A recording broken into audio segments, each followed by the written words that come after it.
జై శ్రీరామ్. 2025 ఢిల్లీ ఎలక్షన్స్లో బీజేపీ గెలుస్తుందని చెప్పడం జరిగింది. అది ఫిబ్రవరి 8వ తారీఖున అది ప్రూవన్ అయింది. ఆ వీడియో లింక్ అనేది డిస్క్రిప్షన్లో ఇవ్వడం జరుగుతోంది. అది నిజమా కాదా అనుకుంటే కనుక మీరు ఆ వీడియో లింక్ ఓపెన్ చేసి చూడండి. 2022 నుంచి 2025 ఫిబ్రవరి వరకు మొత్తం 16 ప్రొడిక్షన్స్ అనేవి ప్రూవన్ అయ్యాయి. దానికి సంబంధించిన వీడియో లింక్స్ అనేవి కింద డిస్క్రిప్షన్లో ఇవ్వడం జరుగుతోంది. కుంభరాశికి అధిపతి శని. కుంభరాశిలో ధనిష్ట 3-4 పాదాలు, శతభిషం 4 పాదాలు మరియు పూర్వాభాద్ర 1, 2, 3 పాదాలు ఉంటాయి. ఈ నక్షత్రం వాళ్ళందరికీ నేను చెప్పే మాస ఫలితాలు వర్తిస్తాయి. ఈ మాసంలో శని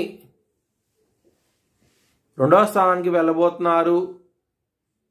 29వ తారీఖు నుంచి కుటుంబ పరంగా ఇబ్బందికరమైన వాతావరణం అంటూ ఉండబోతోంది. ఈ మాసంలో ఎవరైనా సరే జాబ్ చేంజ్ అవ్వాలనుకుంటే కనుక ఈ మాసం అనేది అంత అనుకూలంగా లేదు. మీకు ఇబ్బంది పడే అవకాశాలే ఎక్కువగా ఉన్నాయి. గురువు మీకు మంచి ఫలితాలంటూ ఎక్కువగా ఇస్తూ ఉంటారు. దాని మూలంగా మీకు ధనపరంగా మాత్రం ఎటువంటి లోటు అంటూ ఉండదు. కుటుంబ వ్యక్తులతో గొడవలు అనేవి ఎక్కువగా ఉంటాయి. కొంచెం జాగ్రత్త అంటూ ఎక్కువ తీసుకోండి. ఎవరైనా సరే జాబ్ చేంజ్ అవ్వాలనుకుంటే కనుక అంత అనుకూలంగా లేదు మీకు.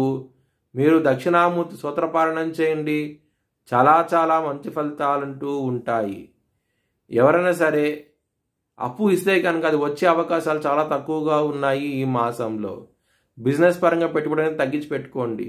బుధుడు మీనరాశిలో నీచబడతారు. దాని మూలంగా మీరు బిజినెస్ పరంగా పెట్టుబడి అనేది తగ్గించి పెట్టుకుంటే కనుక చాలా మంచి ఫలితాలంటూ ఉంటాయి.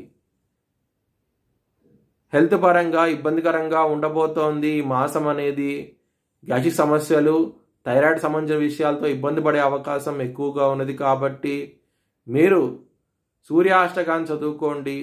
చాలా మంచి ఫలితాలంటూ ఉంటాయి.